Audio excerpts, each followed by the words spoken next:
Yeah, this is trash. This bathroom is in completely the wrong spot. Excuse me, can I help you? Oh no, I'm just inspecting. Are you authorized? Are you authorized to be here? Let me point out a few things. Please do, but you should know. No coveralls. But we don't even. Coveralls? No hard hat. Your hard hat isn't even the right color to be an inspector. You're concerned about color now? Put it on. You're not even wearing steel toes. I don't even.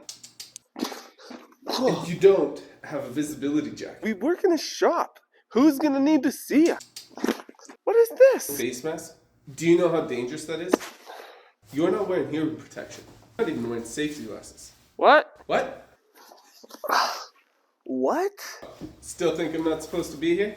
What was that you were gonna say at the beginning? I'm the owner. Now, what are you doing in my shop? I just wanted to look at some premium homes, honestly. You wouldn't have had to come in and pretend to be an inspector. What even are you? How did you do all that?